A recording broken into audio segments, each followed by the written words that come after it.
Hello, anyone here online? Yes. เหมือนได้ยินนะ Okay. Why everyone? Why Daddy still not come? I can a little bit solo lecture first. About the GAN. I think everybody knows what does it mean. Generative adversarial network. So generative, it means the main of the GAN. This model action is about how to create or drawing or generate anything for the output that you want.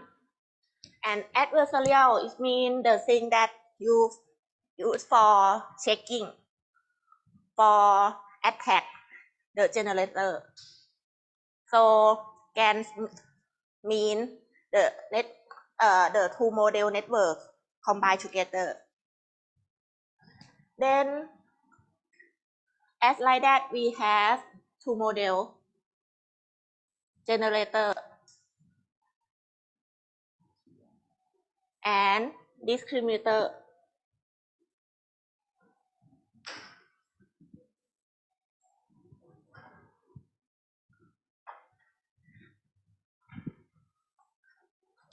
For the generator, you can assume it as the creator, the artist, or anything you think that it can create the output.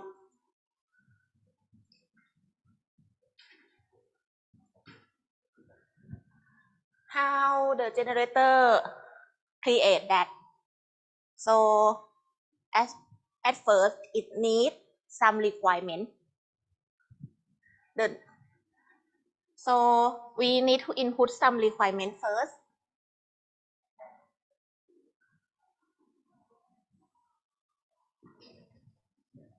So about the requirement, then the generator can create anything that you want. But the problem is the requirement of which we input to generator. We did never tell anything. What do you want to do? No, I just said requirement as the number or as anything, and generator must guess what will be happen. What should we draw? What should we create? This is the generator thing. Then the distributor, just only one thing, policeman. Police or the checker. Not the chef. the person who checking the result. Discriminator can tell only one thing, true or false. True or false. True means this is the real thing that this system wants. False, this is the thing that system does not want. So how to compare for this? We need to have the thing about the real image or real output that we want to have, that we want to generate it as the thing that we want. So if we have the real output like the Mona Lisa,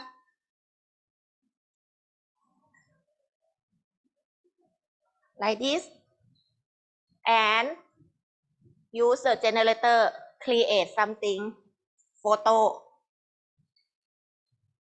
Anyway, we want to create Mona Lisa, but generator don't know what is Mona Lisa, what is the requirement, what is the thing.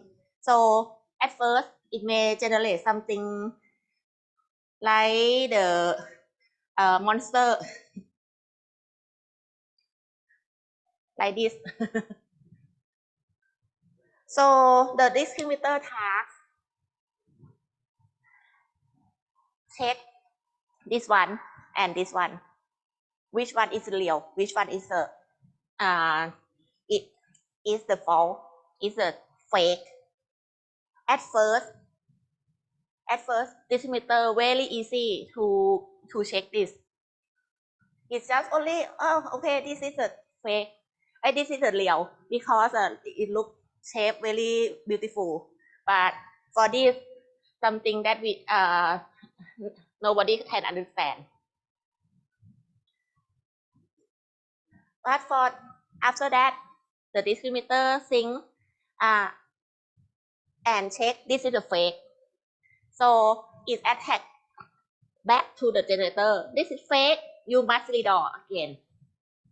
But in this fake and real, if you just say only correct, incorrect as 1 and 0, the generator never know this will draw correctly or not until it gets every pixel. He can get the Mona Lisa. But if like that, instead of send fake, real and fake, it sent as the property of real for the whole image. So its output as 0 point something. If it is fake, so maybe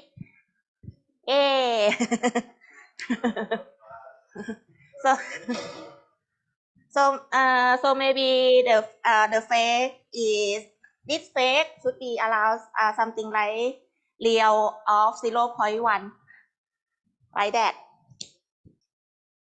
You have words.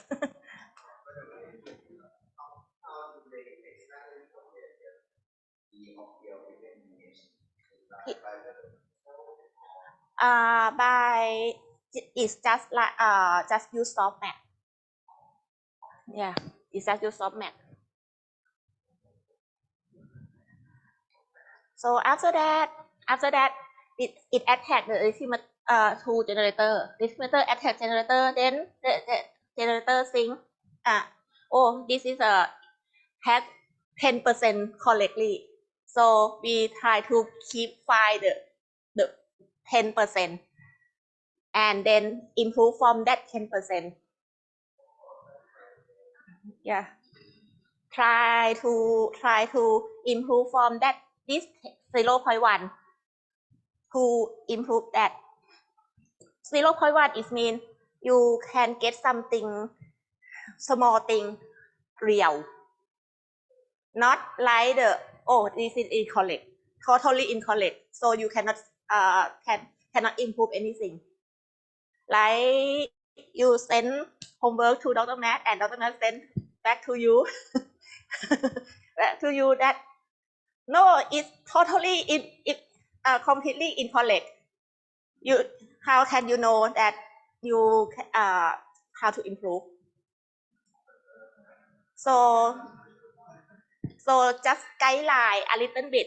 This is a little bit correct. The author incorrect. Okay, then I let main professor.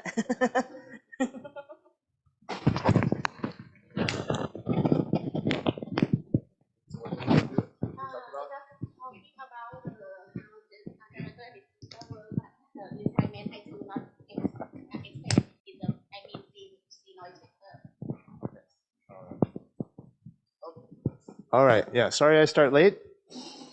Actually, I forgot my bicycle is here, not over there, so I had to walk the whole way. It took a long time. Okay. All right. Oh, thank you. Okay. Yeah, so we're going to do a bunch of experiments with GANs today, so hopefully it will be fun. Maybe we need to move the camera. This one. Maybe to show both or to. Oh, okay. All right. Yeah. So okay. So yeah, as we know, okay. So a discriminative classifier is just going to take an input and then classify it as whatever is the particular class. Okay. So we're doing something completely different here, right? Instead of trying to model a probability distribution over the labels given the input, right? We're going to instead try to model the distribution over X, right? Okay, so all right, let's yeah, take a look. Okay, so this is the general structure that we'd like to follow, right? A sample-based. Now this in particular is a sample-based generative model, right? There are other generative models that would have a different way of providing a generative approach to building a model, okay? But yeah, so you know from the papers, right, what we're going to do now, we're going to sample a noise vector from a noise distribution, okay? And then we apply the generator based on that noise, and if in a conditional case, right, we have y as well.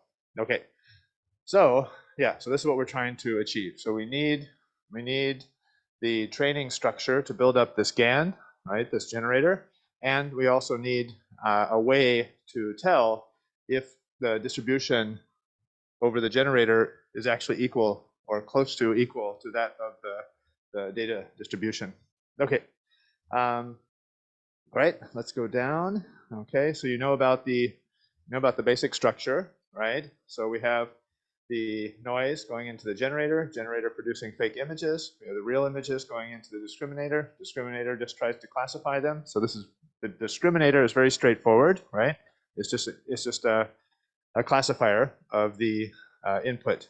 Okay, so yeah. So anyway, so then there's some more GAN architectures that we can read about, but you can look at those later.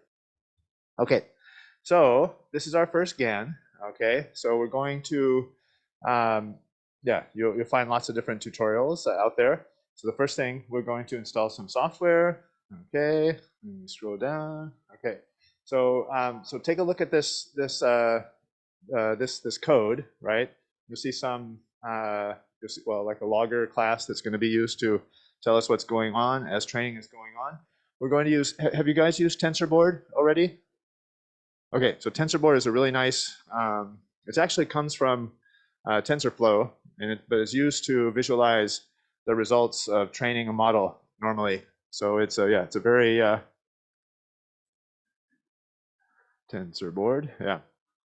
So it's a really nice web-based visualization of things. You can show things like training curves, and we'll see in our case we'll actually use TensorBoard to actually display the images that are being generated by the GAN as the training is going on. So it's a pretty cool, a very useful tool that it'll be well worth your time to get become an expert in this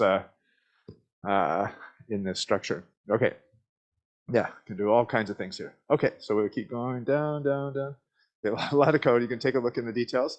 Okay, so now we're going to first experiment with the MNIST data set, right? So you know MNIST, it's just handwritten digits, right? So we're going to see if we can build a GAN that can actually generate images that look like MNIST data, okay? So let's see the example here, right? So we have the noise vector coming into our generator in order to generate a fake sample. Okay. Oh yeah. By the way, this noise space is sometimes called a latent space. Okay. So we think of it as just being a noise vector, but in other kinds of models, we'll see that we'll have, for example, an encoder-decoder structure where we will first encode an input to this latent space and then decode that latent vector back to the output space. Okay. And so this you can think of this as kind of, if we do this correctly, actually this vector, it doesn't have to be noise. We can think of it as as kind of a compact representation of the different points in the data set, right? So a low dimensional code for the resulting outputs.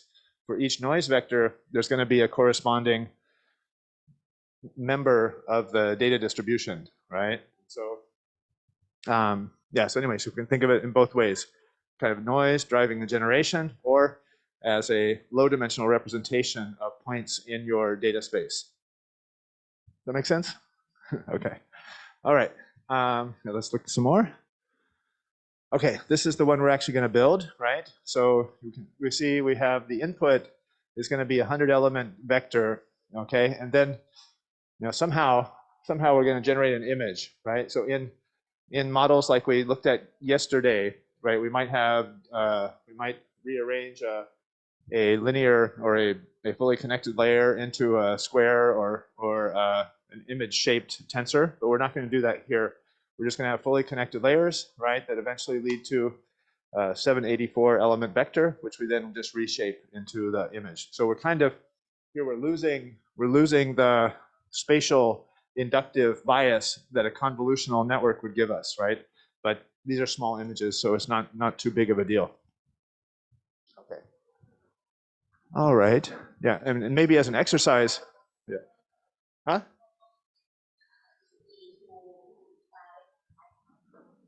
Oh, okay. So anyway, the sizes might not be exactly right, but yeah. Okay. Yeah, good point. Yeah. Anyway, okay. So this is our generator. Okay. So we see we have a number of input features and a number of output features. Then we just have some linear layers in between, and then we're going to use leaky ReLUs for the activations, and then for the final output, we're actually using a hyperbolic tangent, right?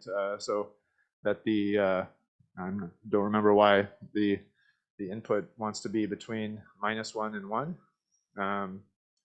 Okay, anyway, so we'll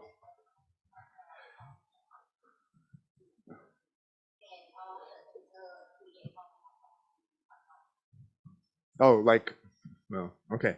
Anyways, it's fine. So finally, we can scale things as we like. But anyway, okay. So then, yeah, this is just how to generate a noise vector. Okay. Okay. Next, discriminator. Okay. So discriminator, right, takes an input either from the real data space or a fake sample generated by the generator. Okay, and just is going to output fake or real. Okay, so we'll use a output of 1 for real and 0 for fake. Okay, and this one looks correct about the dimensionalities, right? So okay, so this is just a simple fully connected network with 1, 2, 3 hidden layers and an output layer. Okay. So looks like pretty normal, right? So we have linear layers, leaky ReLUs, and we're going to use dropout in this case. Okay, and then we finally output a sigmoid since this is a binary classification. Okay. All right, so we create the modules, we move them to the CUDA device. Now the optimizer needs to use the actual objective function that we studied in the papers, right? So it looks like this, okay?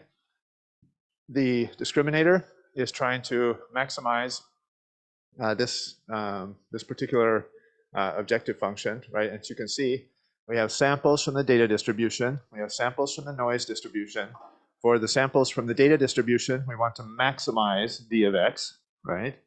And then for samples from the noise distribution, we want to minimize d of g of z, okay? So that means in our training loop, we're going to have to generate batches of real data and of generated data, okay? And then we'll just credit we'll just calculate this loss and then backpropagate it, okay?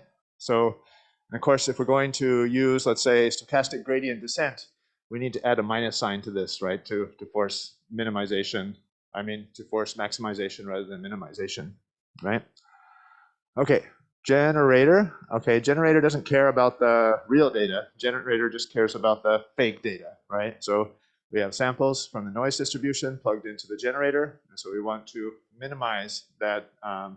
We want to, minimize, wait a minute. We want to, we want to minimize the wait a minute. Generator wants to maximize.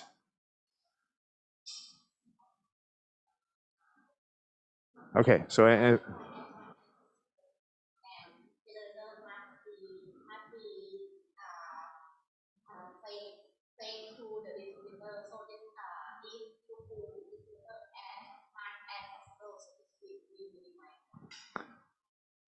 if we fool the discriminator as much as possible, then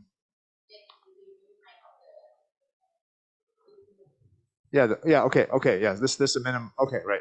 So, but yeah, we should have said, but this thing we want to maximize. So I think we left something out here, right?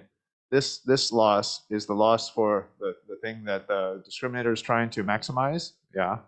So actually, it should be log of 1 minus d of g is what we want to minimize, or log of d of g is what we want to maximize. Okay, sorry about that. Okay, so that's why we get this min-max problem. Okay, good. So yeah, so just a visualization of that. Okay, yeah, good. All right. Okay, why not select a very strong discriminator? Okay, so if you have a really good discriminator, what's going to happen? It would always. Okay, yeah, the generator will not be able to do anything, right? No matter what it outputs, the result is always close to 0, right? And so then it would be very difficult for it to figure out what it needs to do to improve itself. So you really, when you start out, when you have a bad generator, you also want a bad discriminator, right? You want them to get better together rather than having one outpace the other. So when you do your experiments, you'll find most likely that depending on the settings of the hyperparameters and so on, you might find that one gets better way faster than the other. And then in some cases, you'll have collapse. They call it mode collapse, and all kinds of problems will occur. So you'll want to make sure that things are moving slowly, right? And that the neither of these are getting better much faster than the other. Okay. It's also difficult to interpret the loss. This loss function, it doesn't really say. The loss function doesn't tell you how good your generator is. It tells you it contains both elements, right? Both the discriminator loss and the generator loss. So it's a contrast between these two losses. So not always easy to see. I actually want balance between these two loss functions is the most important thing. Okay. All right. So these are the optimizers. So we have a BCE loss for the discriminator. Okay. Okay. Then okay, this is looking at just generating, when we propagate through our model, we want to compare the output with some target, right? So we need to produce the target vectors for the different cases, either fake real data or fake data size. So you can see that for real data, we want 1s. For fake data, we want 0s for all of the elements of the batch. Okay. Okay, here's a training function. Okay, so it's actually pretty simple, right? So okay, inputs, right? We have an optimizer, we have a batch of real data, and we have a batch of fake data. Okay, so we propagate the real data through the discriminator. Okay, we calculate the loss on that result. Then we backpropagate. Okay, then same thing. We take the fake data, just propagate through the discriminator, and then backpropagate. Okay. Now it would be possible to combine these into a single batch, right? That would be fine. But we know that. Oh, actually, we're doing that because we don't take the optimizer step until we do both, right? But then so that's for the discriminator. So we know that we want to take at least one step for the discriminator before we take any step for the generator, right? Okay, here's the generator step. Next. Okay, so generator only needs, it only needs fake data, right? So we just run the prediction through the discriminator. We get the result, right, which is the loss for the loss for the prediction versus the real data target. Okay, backpropagate and then take a step. Okay, so that's simple, hopefully. All right. These are noise samples, okay? And to start the training, we're going to create a logger, and then we'll be able to monitor the training as it goes on. And then, yeah, so it looks pretty normal, right? We're just enumerating the batches from our data loader, okay? And then we have the creation of the real data set and the fake data set from those samples. We train the discriminator, train the generator, and then log the results, okay? All right. Okay, so maybe we should stop here and then go ahead and do this part, get it running, and on your machines, and see if you have any questions so far. Any questions from online? Okay. Okay. Okay. So go ahead and yeah, and maybe we can once you all have some MNIST data being generated, you can show the result.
How's everybody doing?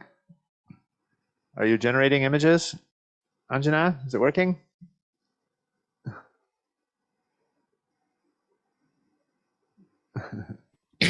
No, sir. They in one of the places I am getting that all tensors must be in same device. Wait,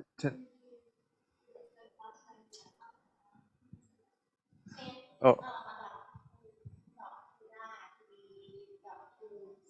Oh yeah. Okay. So you're missing. You might be missing this. The where the code says where the code just moves the tensor to CUDA. You need to put it to a specific device. Yeah, one that has more memory. Like right now, CUDA 2, CUDA 3 have more memory than CUDA 0. So yeah, so just change the. If you just search for CUDA in every function and replace that with 2 and then parentheses in the device you want, then that should fix it.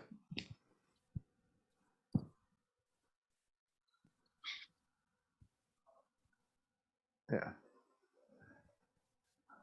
Okay. Manish, you okay? I'm running their pokes, Dr. Matt, locally, but for some reason, even though my CUDA is enabled, the code is still running on CPU. So I'm trying to figure that out. Oh, well, yeah, It says available, CUDA is available, so I don't know why. that's weird. Yeah, you may have to debug that. It should be running on CUDA if you have a device available. Yes. My error, it's rather than setting the device one tensor in CPU and one in CUDA. Okay. Can you show your screen maybe?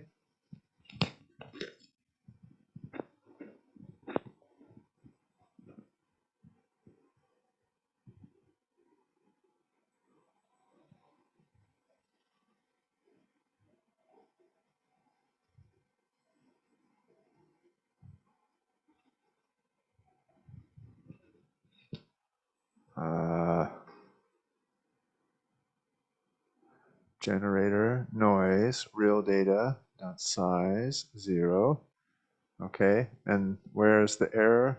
Error is saying, oh, okay. Yeah. Yeah, so for example, on line 345 of GAN.py, you're just saying .CUDA, right? But it should be .2 and then the device. Yeah, same thing here where your cursor is. Yeah, it should be, yeah.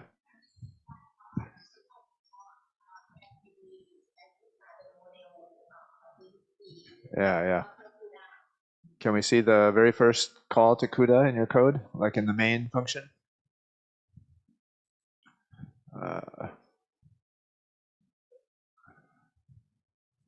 Oh, where is that? At the beginning, yeah, at the very beginning, there's a call to CUDA, right? When you create the discriminator and generator. Oh yeah, here. Yeah, okay. So here, yeah, you want to change this instead of .CUDA, you want to say .2.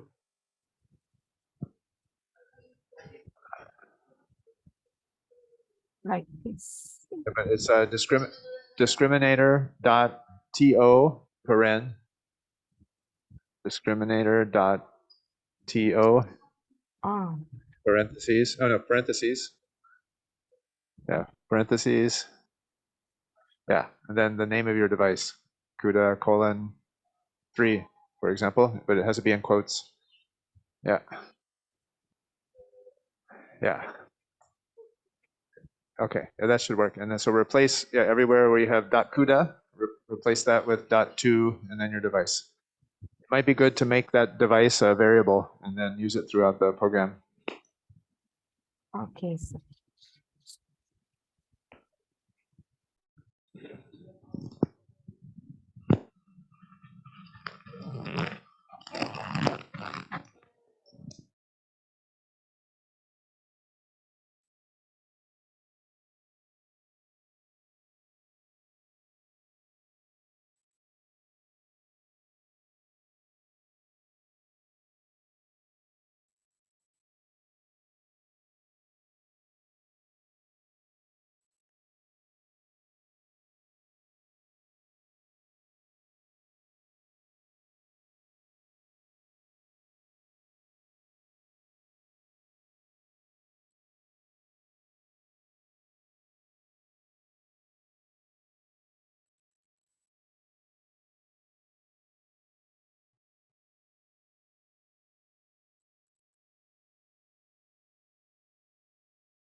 Yeah. So anyway, if you have your Visual Studio Code set up properly, then you should be able to track the discriminator loss and the generator loss using TensorBoard, right? And then it will generate a sample of the generated images as things are going on. For me, this is just after, I guess, just three. So only 3 epochs so far? No. So how many epochs? Oh, I think there's something wrong with my display of the epoch. Oh, it's okay. Anyway, yeah. So anyway, so the training's going on. You can see that the generator is starting to generate some 1s and 3s and 8s, perhaps, right? And again, you also see that the losses, yeah, they're a little bit difficult to interpret. They're quite noisy, and you also see that currently the discriminator is doing pretty well, right? And the generator is doing a little bit worse. So hopefully the generator will start to improve its game, right? And we might see the generator loss start to fall, and perhaps the discriminator loss start to increase more. Now, by the way, this loss of 0.5. Wait, this is the log. Okay. Anyway, so there's a remember from the GAN paper, we know once the generator is actually performing perfectly, right, then the discriminator will no longer be able to distinguish between the reals and fakes. Then we should see a value pretty close to, what is it, the log of 1/2, right, for the discriminator's loss. Okay. So any questions? Anyone need help getting their stuff running?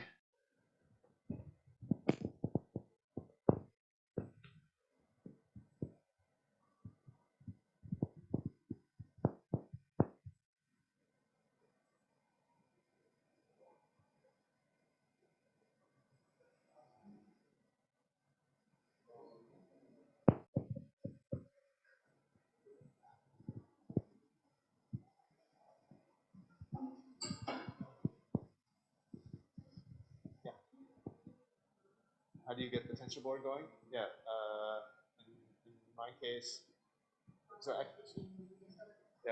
actually it will actually output. Oh, sorry. Yeah, Sagun asked, how do you get the TensorBoard to show up? Actually, when you start running, it will it'll actually create a web server on a port. But the nice thing is that Visual Studio Code picks that up automatically. And so you can just go to, I think it's in wherever you have TensorBoard being imported, it will ask you.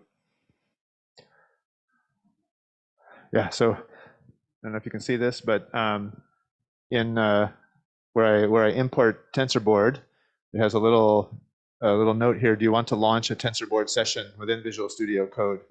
And then if you just click on that, then it will actually create a tab in Visual Studio Code for your TensorBoard. Or you can connect to it. You can figure out which port it's listening on, and then connect to that. But I think the easiest way is through Visual Studio Code.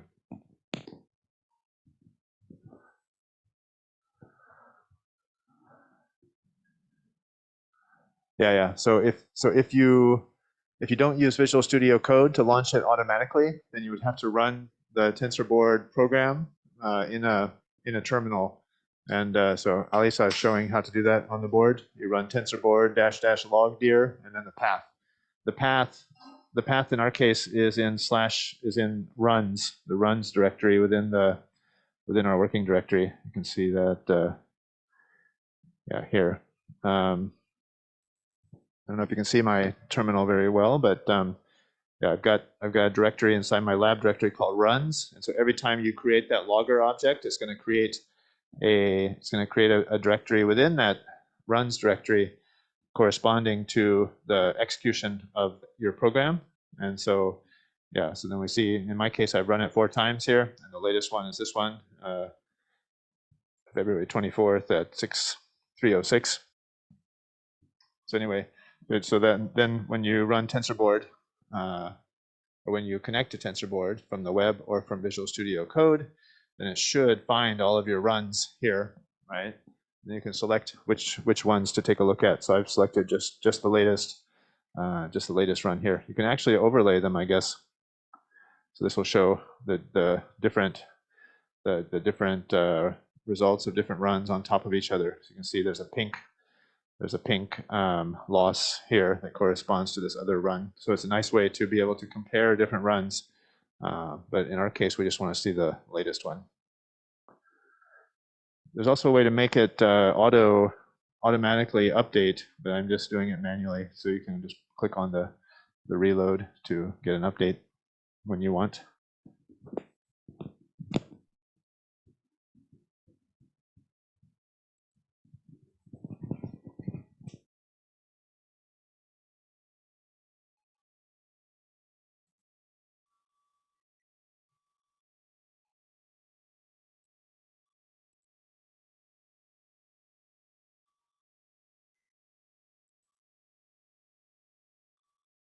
We can see it. Yeah, so Alisa is showing if you want to run TensorBoard yourself, yeah, you just run it in the directory and you give the log directory for it to run from. Yeah.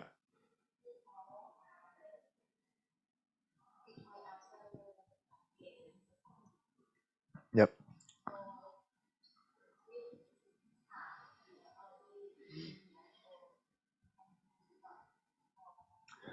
Yeah, so in our case, the logger is going to save the data in a directory called runs. So you would want to use runs for your log dir. But yeah, she's showing a case where it's the current directory. You can just use dot. Yeah, you got different runs and can compare them easily.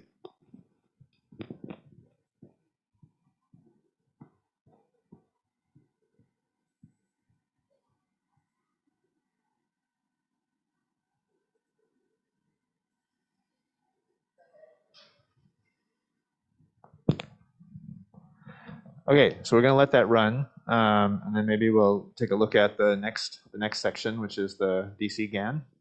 Can we go back to the lab manual?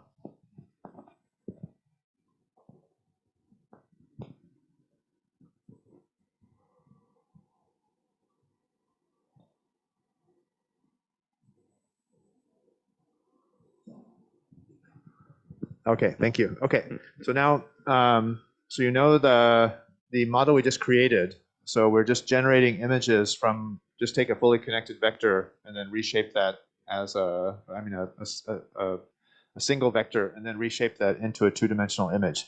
So that's fine, but it's not going to utilize the spatial continuity that we have in images, right? And that are very well represented by convolutional layers, right? So now let's take a look at how we might do the same thing with convolutional layers, okay? So we're gonna have a situation now where we still have a noise input that is being used to drive the generator, but then the generator will have a series of convolutions that will result finally in an image, okay? And so these are upsampling convolutions or deconvolutions, right? Resulting in a final output image, okay? So this is G of Z.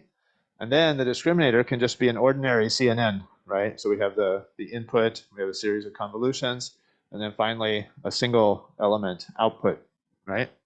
So that's what the models are going to look at. So this time we'll use CIFAR. It's a little bit more interesting than MNIST, right? Okay, so we have the same structure as before, but yeah, our data set is going to be CIFAR. And so we can create a data loader for that one. Okay, and then next. Oh yeah, that's right, the transform. So in this case, we're not going to use any fancy normalization. We're just going to assume that the mean is 0.5 and then divide by the fake standard deviation of 0.5, right? Okay. All right, so here's the structures of the models in a bit more, in a smaller format. Okay, so that's good. All right, so yeah, so we see what we have here. So this is the discriminator, which is just an ordinary network. So we have ordinary conv2D layers, right, with batch norm and leaky ReLU. Okay, and then finally a sigmoid for the output. Okay, good. That's fine. Okay, now the generator, here we go.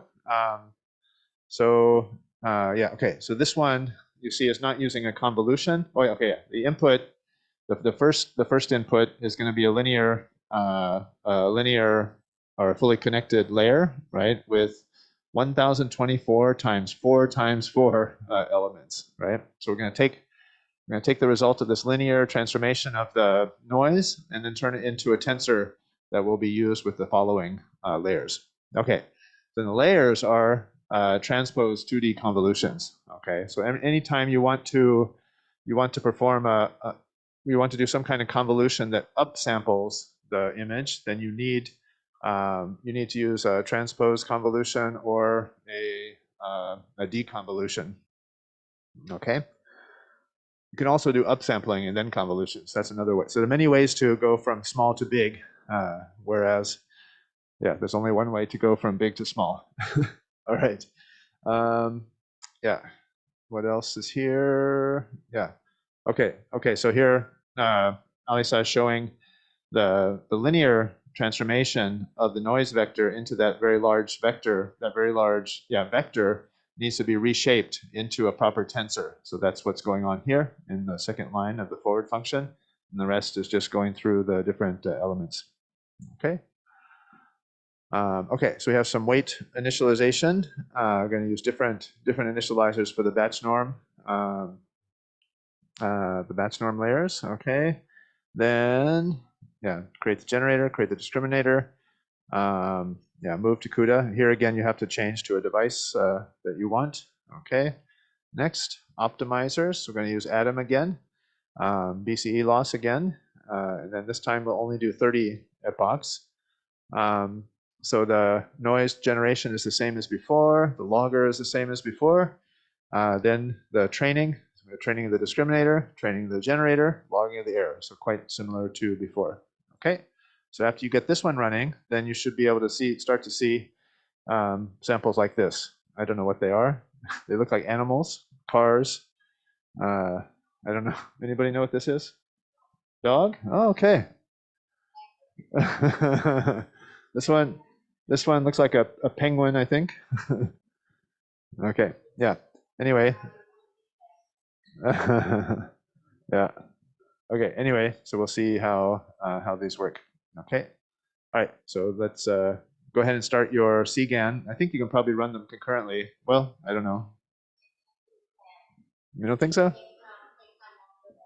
Yeah. It will. Okay. It will take a long time, but maybe you can start it running, and then I think. Well, let's see if we have enough room. There's not that many of us running on Puffer, right? Who's running on Puffer? 1, 2, 3. Anjana, 4. Totsawat, are you running on Puffer? Yes, yes. Okay, so 5. Yeah, we can try, and then if it crashes and burns, then we'll kill the other one.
let's go through the conditional GANs real quick. Okay, so we know from the paper what is the idea, right? We're going to feed the class along with the noise vector, right? So let's, I think we can skip this part. We know that already. Okay, so this is what it's going to look like. So now we're going to have a noise vector, then a one hot vector describing the class that we would like to generate. In this case, maybe a 3. Well, it's not the third one, but anyway, that's okay. Yeah, so the generator is going to take the concatenation of these two things, and then, yeah, so then generate something. The generated data. Wait, you're too fast. So yeah, so the input image along with the class is input to the generator, which still has to do the same thing: decide real or fake. Okay, very good. So we have some code for you to try. Okay, yeah. So yeah, we have some extra functions for the visualization, right? Yes. Okay. Then here's our generator. Okay, let's try to find where is the difference. So we have a sequential. The very first one, we have make a generator block, which takes as input the hidden. Wait. Can we see at the beginning? Yeah, so we're going to make generator blocks, 4 of them, right? We have from the input to the first hidden dimensions, okay, and so on. Then the block takes a number of input channels, number of output channels, and kernel size, and so on. Okay. Yeah, so if this is not the final layer, then we're going to use a transpose convolution, batch norm and ReLU. Otherwise, we're going to use a transpose convolution with a tanh for the final output. Okay. Yeah. So then, so in the forward function, we're just reshaping the input, right, to contain the to be.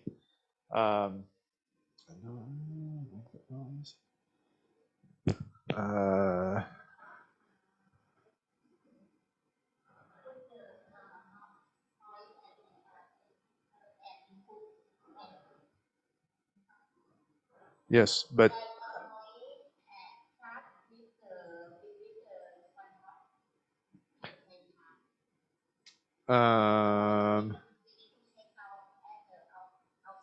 okay.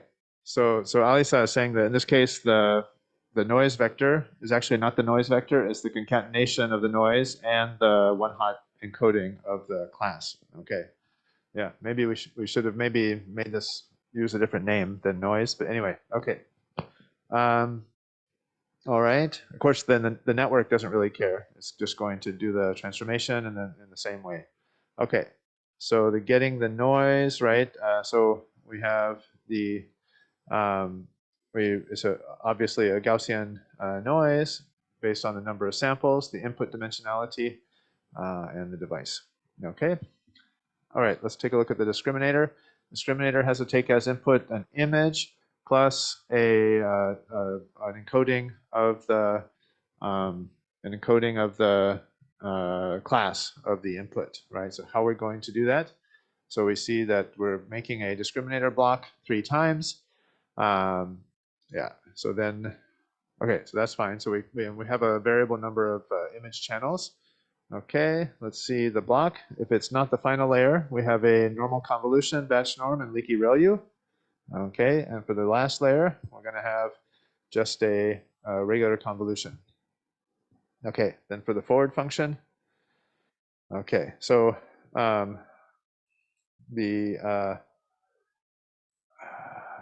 okay, so yeah, okay, so let's take a look at the class input. So we're going to we have a function called get one hot labels, right? That takes as input the labels and a number of classes, okay? And so it's just a one hot representation, a tensor of those for that particular set of labels. Okay, combined vectors, right? This is to concatenate the one hot class vector with the noise vector, okay? So and same thing, we have to add this to the, but by the way, in the discriminator, you cannot concatenate an image and a vector, right? So we're going to implement that with extra channels in the incoming image. Okay. Anyway, so we combine the vectors. So we're just concatenating along dimension 1. So remember that's the dimension of the input, right? First dimension is going to be the batch, and the second dimension will be the elements of this input vector. Okay. So let's take a look at the training. Okay, so if we're starting with MNIST, we have 10 classes of size 28 by 28. We're going to use BCE with logits loss. So that's just so that we don't have to compute the sigmoid in the forward function. We're just going to use the unnormalized result in the loss function. And yeah, so we're doing a little bit better with you can select the device in this code. Okay, normalization 0.5, 0.5. Okay, same data loader as before. Okay. Yeah, so let's talk about the, so for the generator, there's going to be a size for the input vector. For the discriminator, we need to add a channel for each of the classes, right? So let's take a look at getting the input dimensions, right? The generator input dimensionality is just the size of the noise plus the number of classes, okay? The discriminator's input number of channels is going to be, for MNIST, that's one, we have one channel. And then we're going to have one more channel for each of the classes. Okay, so it's a special way of encoding the class for the discriminator. Okay, so we have just get those. We create a generator. We create the optimizer. We create the discriminator. We create the optimizer for the discriminator. Then we have a function for initializing the weights. Okay, the same as before. We're gonna, for one thing, we're going to initialize slightly differently for a convolutional layer or a batch norm layer. Okay. All right. Then training code. Okay. So we skip to here. So we're sampling from the data loader. Okay. Move to the device. Okay. Get the one hot labels for our labels. Then we get the so this is the vector version of the one hot labels, and this is the image version of the one hot labels. And then, okay, just repeat them according to the appropriate shape to get this 28 by 28 by 11, right? So we have one channel for the image, and then 10 channels for the different labels. Okay. All right, so we get our noise vector. We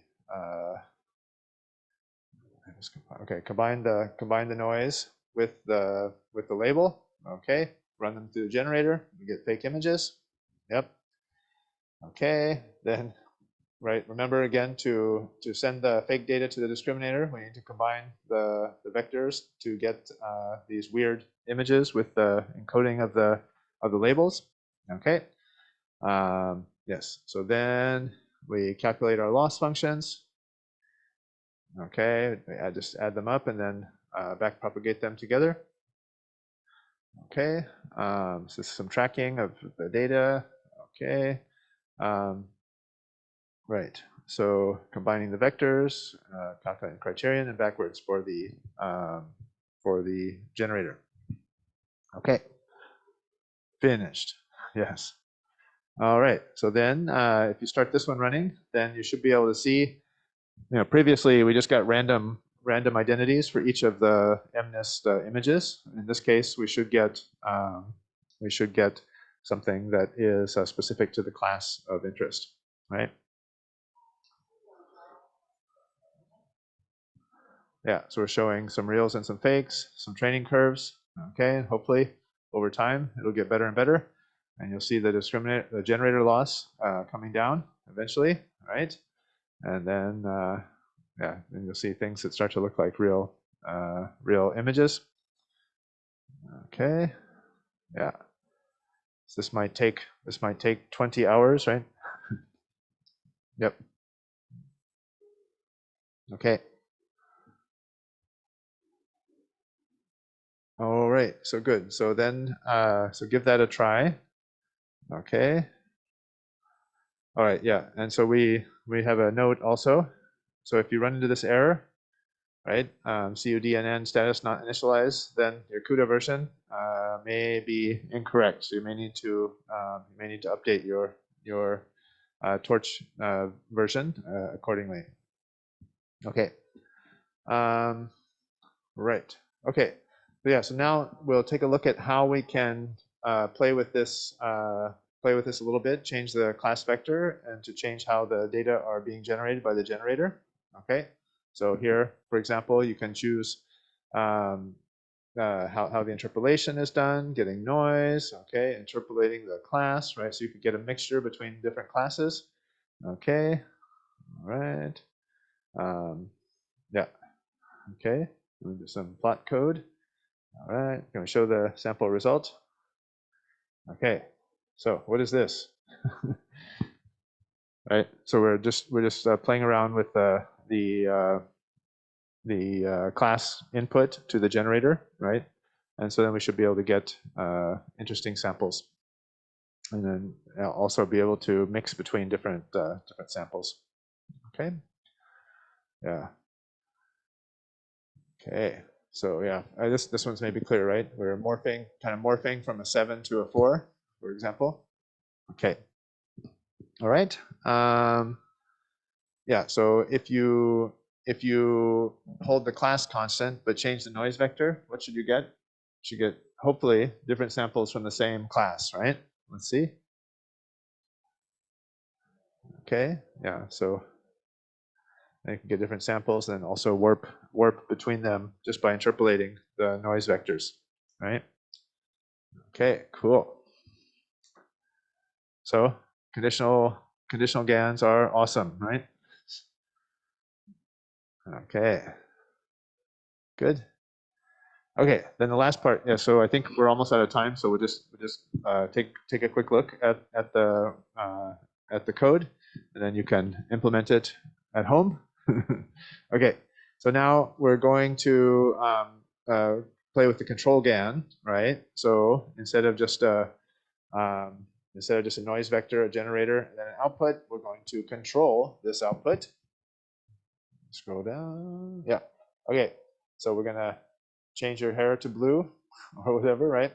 And so then we should see the same noise vector, the different set of attributes. Then we should see the low-level control of these attributes. Okay. Okay. We just read the paper. We know this already, right? Okay. Yeah. So this is just showing that we have different noise vectors, right?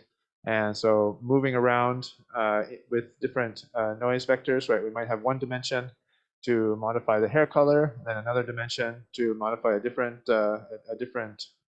attribute, right? Yeah. So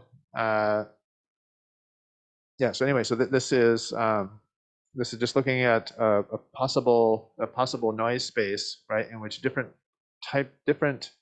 configurations of the noise vector will give us different configurations in the output.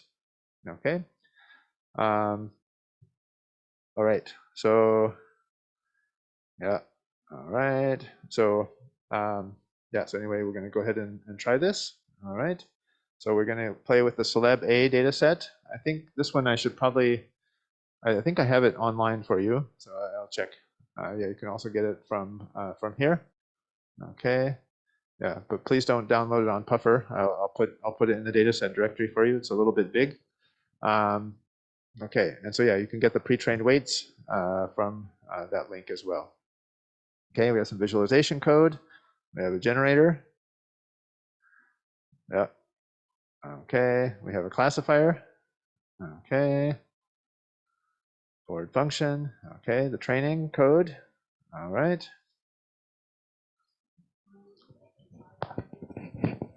Yeah, you can use the already trained classifier. Okay, then yeah. So anyway, we won't worry about training our own classifier. Okay, so yeah, this is to load the pre-trained classifier. Okay, so then yeah, so we want to focus on the GAN, right? Okay, that's fine. Okay. All right, so here's the different categories that we'll play with within the Celeb A dataset. 5 o'clock shadow, arched eyebrows, attractive. Now this is maybe not good, right? We don't want to say who's attractive and who's not attractive. Okay, anyway, different attributes that may exist for different cases. Okay. All right, so you can see some generated images, right, after some amount of training. Okay. Yeah. Okay. Yeah. So the question here is there some when you change one feature, you might get undesirable changes in other features, right? So that's an issue, and so the idea here is to try to isolate the particular target features by training in a way where we hold the classes outside of the target class constant. Okay, so this yeah, this can be done with L2 regularization. Okay, so then we have some steps to perform that. Okay, then if you try again, we may get better results. Okay. Okay. Yeah, so this is showing the transformation to black hair, and then the rest of the features not changing very much. Okay, with varying levels of success, right? Okay. All right. Okay, so then, whoa, you put too much in here. yeah, that's right. So okay, so then there's Wasserstein GANs. We have not read this paper yet, so I think maybe we should skip this for this lab actually. Okay, we're gonna skip Wasserstein GANs this time.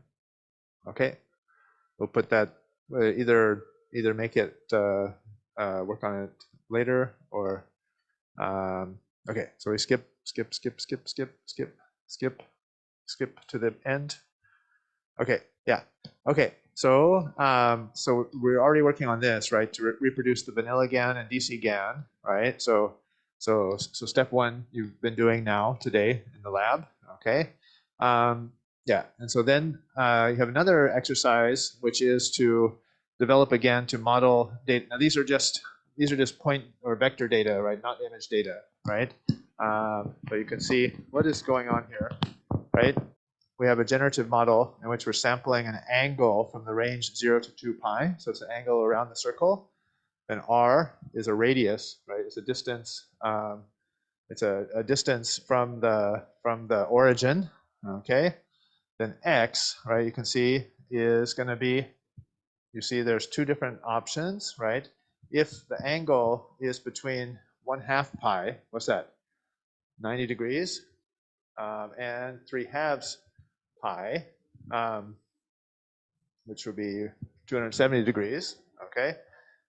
Then we're going to do this. Otherwise, we're going to do this, okay? So for the range of angles from -90 to +90, right, we have this, and then we have that, okay? So, yes, so it's going to look something like that. So for the, yeah, there's the origin, okay. Okay, yeah. So you see what's happening, right? So we're gonna basically just shifting the circle up or down, right? And just looking at the different half circle and then generating some data near to there. Okay, so so yeah, this is kind of I guess I would call it a snake, right? So we're gonna generate some data according to a snake, and then see if we can get our GAN to actually learn those data. Okay. Right. Then the next one is to use the DC GAN to build a generator for a face image set of your own choice. For example, you could use Celeb A or whatever you'd like to do. I also have so I usually make a data set of faces of people from AIT. So you could also use that data set. I'll see if I can put it up. Okay. So that's it for the lab. Okay. So we're here now. This one should be fun, right? And then let's see you generate some image data from your own from your own face data set. Okay. Questions? Yeah. 2 weeks from today. Yeah. Okay. It'll be due in 2 weeks. Yeah. Will this be included in the midterm? And the answer is yes. Yeah. So you turn it in 2 weeks, but yeah, it'd be wise to practice practice them, especially the first two. The third one, okay, I will not ask you to generate your face generator or anything, but yeah, I usually like to ask some question like this on the exam. So, okay.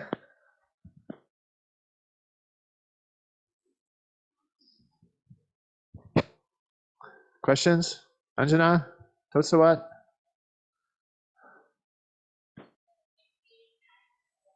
Yeah. Oh yeah. The midterm will be Friday next week, right? During the normal lab period. Okay. So you have 1 week to study, right? And yeah, no class next week unless you want me to do something. All right. You don't want me to add anything else? Enough already? Okay.